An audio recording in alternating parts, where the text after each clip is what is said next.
were two Led Zeppelin songs. The first one is called Bronyaur. This is a piece entitled Bronyaur. Is that how you say it? I don't even know. I heard somebody else say it bronyaur. Bronyaur? No, I've never heard that before. Now Bronyaur to at least two of our audience. Bronyaur. It's the name of a small cottage in the south hills of Snowdonia in Wales, the Welsh mountain. Led Zeppelin stayed there after Led Zeppelin 2, and they just did this massive tour and had this massive success. And the name is a Welsh name, which translates into English, American of the imagination, means golden breast. Golden breast. They decided to go to this house with no electricity and no running water. And from what I understand, cold as hell. Which is an odd choice. You don't see a lot of bands doing that after they have success. Like, hey, I got an idea.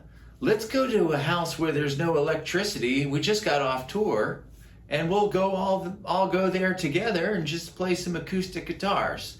I'll bring my acoustic, you bring your notepad. We don't need any drums, so you can just kind of sit around, which I'm sure John Bonham was probably bummed about. Like, what are we doing? No drums? I'm not gonna bring the drums? Maybe he did bring the drums and I just don't know about it, but they just needed some decompression time, which is great. Sometimes you need to decompress, but you might want to be home and wait for all the money to show up so you can just like go start buying some stuff. But they're different. That's why they're them and we're not. Somebody could have, in the band been like, hey, we're Led Zeppelin. We can go stay wherever we want. You could build a house in the sky. I'm gonna go get some water out in the well. Does anybody else want some water? Wait, what are we doing? They went to a house, a little cottage, where it was damp and cold, no electricity, no running water, and they wrote some new songs. And when they came back and recorded them, everybody was like, what? These are your new songs? They're all acoustic. I thought we were gonna get another Whole Lot of Love. And basically they did get another Whole Lot of Love. They got the Immigrant song, which is like just a monster piece. Out on the Tiles, massive riff of excellence. I love Celebration Day. And Since I've Been Loving You, can't go wrong with that. And then there's a bunch of acoustic songs, but even some of the acoustic songs, like Gallows Pole, that kind of has a build up like Stairway to Heaven does. It just doesn't have the ending climax executed as well as Stairway to Heaven. But you can kind of see like, well, this is kind of a template for that because it kind of starts out slow. I'm in a different tuning or I would do it. Jaga jadom shaga jagan jagun gajunja. And by the end they're going boom cha chun chun chicka bookie chippa. So they're already speeding up, and it's less noticeable even in that song than it is in Stairway to Heaven. So there's only a couple songs where it's just straight acoustic. That's the way. I think that's it, because Bronyaur Stomp has kick drum in it. So it's not like, you definitely want John Bonham to be doing more than that. He's got the best kick drum in the world. Tangerine, beautiful song about Jackie DeShannon, Page's ex-girlfriend. That's one of the ones that Page wrote by himself. So they record these two songs, Bronyaur and Bronyaur Stomp. This is a piece entitled Bronyaur. It's hard to even just say it the one time. You're gonna put it on the album twice? Well, that's gonna be really confusing. So Bronyaur is on Physical Graffiti. It's not on Zeppelin 3, but they recorded it for Zeppelin 3. They just held it back. Some of the songs on Led Zeppelin 3 that got left off really should have been on there. Down by the Seaside was recorded for that album, and that should have been on there, I think. And Bronyaur should have been on there, which is that one, the one I first did, which is this. But it makes sense, you know, you save it, it's got no singing on it. You save it for the double album. Well, this will pop up somewhere. And thank God it did pop up. And thank God they held songs back too, because Coda is like one of my favorite albums. The reason that those songs got held back, I'll never know. I guess, you know, you run out of time or they just don't fit right. And I guess a lot of it has to do with the amount of time that you have to fit on a vinyl side. You have like, whatever it is, 22 minutes, I think, before the sound starts to be compromised. So it's a little bit of a puzzle trying to figure out which songs go on the album and which don't. This one, bronyaur, it's in a special C tuning, which is a C6 tuning, C, A, C, G, C, E. Can never remember that, so I have it written down. It's pretty fun to play. It's all about these rolls. It's almost kind of like a banjo song that's slowed down. And the chords are fairly simple.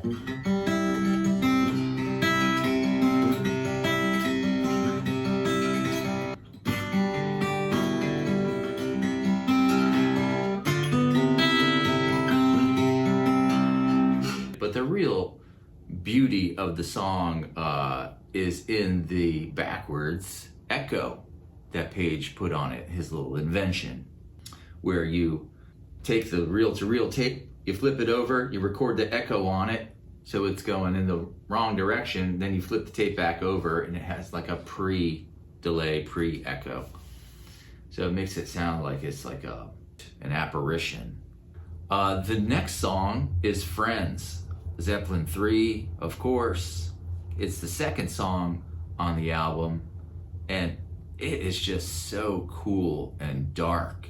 There have been times where I just could not stop listening to that song over and over, wishing that it was 20 minutes long, because it has such a scary feel to it, even though the lyrical content isn't really scary at all. It's also in a C tuning, and I thought that these two were in the same tuning up until recently.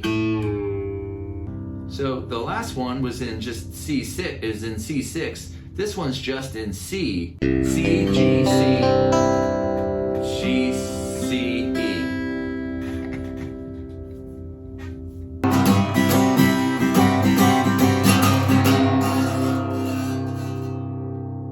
You love that when it starts rattling. Because it sounds like Jimmy Page. And you feel it for a second. You're like, oh God, there he is. That's what he felt like. But it doesn't always do it. It's like a cat that won't come up to you until you're not looking. Anyway, Friends is in just a straight tuning.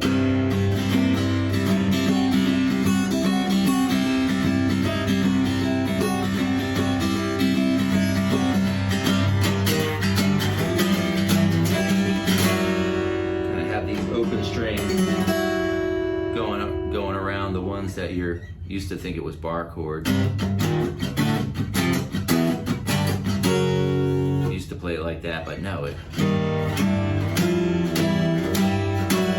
So the chord that you're gonna need for the whole song is where you're holding down every other string, starting at the 6th string, first finger, skip a string, that one will be open, and then we're gonna go to the 4th string, middle finger, we're on the 3rd fret here, skip a string, that one's open, and then go to the 2nd string, 3rd fret. So this is like the chord.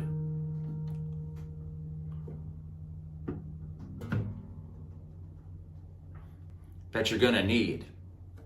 And that one just moves all around.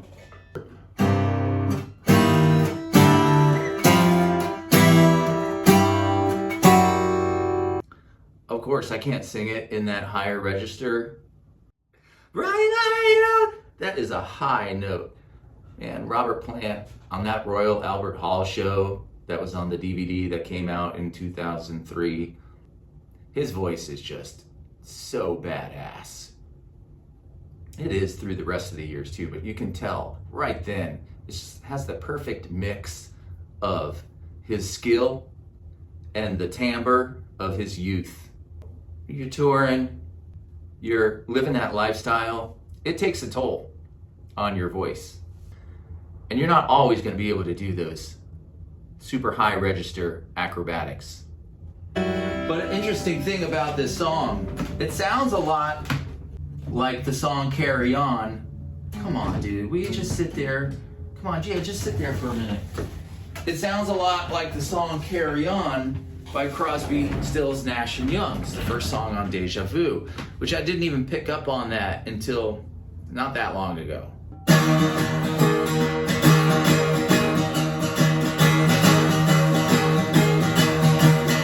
One morning, I woke up and I knew a new day, a new day. That song.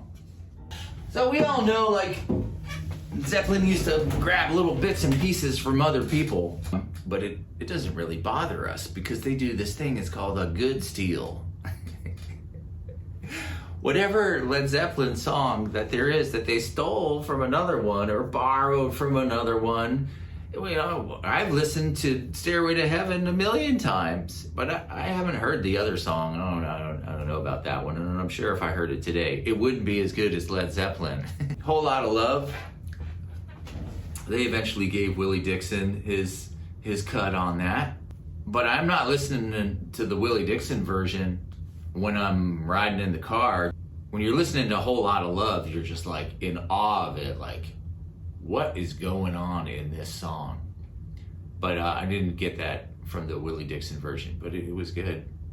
And I love this song, Carry On. I've only heard it 1/millionth of the time I've heard Friends, and the version on the deluxe releases that came out a few years ago is crazy good. They're in this cottage, and they just got off tour. CSNY are huge, Joni Mitchell, and all that stuff, you know, they were listening to all that. This song, Carry On, was in a tuning that they had borrowed from Joni Mitchell. Stephen Stills had, apparently, or it was a guy in Buffalo Springfield, or both, who knows. It was all getting swapped around is the point. The tuning is E flat, and it goes like this. I can remember this one. E flat, E flat, E flat, E flat, B flat, and, of course, E flat. So they're all E flats except for one is B flat. That makes it kind of easy to play. They borrowed that from a Joni Mitchell song. And then in the middle of it, it kind of goes into this like whole different scene change where it sounds like Santana. Boom, stuff, boom, boom, boom, boom, shooting. It sounds like Black Magic Woman. And then the wah-wah guitar comes in that sounds like it could be Jimi Hendrix. It's not. Very cool. They're borrowing from those guys. They took this song and they borrowed it. All these different pieces of the puzzle, and they made this awesome song. Zeppelin came and they borrowed it and they made this awesome song. You know, they took part from Black Magic Woman, from Santana. And Santana got Black Magic Woman from Peter Green, who wrote it, right? And Peter Green, he wrote it because it was based on the Otis Rush song that John Mayall and the Blues Breakers did. And who knows where Otis Rush got it from? Maybe he just came up with it and it all just comes from him. The Rolling Stones, they were ripping Chuck Berry. That was the whole basis of their career was Chuck Berry songs. We don't fault them for that. We love that we have both Chuck Berry and the Rolling Stones. And for that matter, the Beach Boys, they were yanking on Chuck Berry's chain too. Surfing USA is just Sweet Little 16. And from what I understand, Chuck wasn't too pleased about that. These surfer guys, who weren't even really surfer guys, taking his song and changing it to their surfing song. I mean, the Beach Boys eventually become their own thing as well. But that's a pretty good example of fake it till you make it. They're not surfers, and they're taking Chuck Berry's song. It's kind of like this pyramid backwards, where all these little pieces of the puzzle are getting passed around. And Led Zeppelin is at the top. And that's all for now. Fran Capitanelli, totally into the sound. Thanks for hanging out. Hit that subscribe button, because we're going all the way. We're going all the way to bronyaur. We're bringing electricity there too.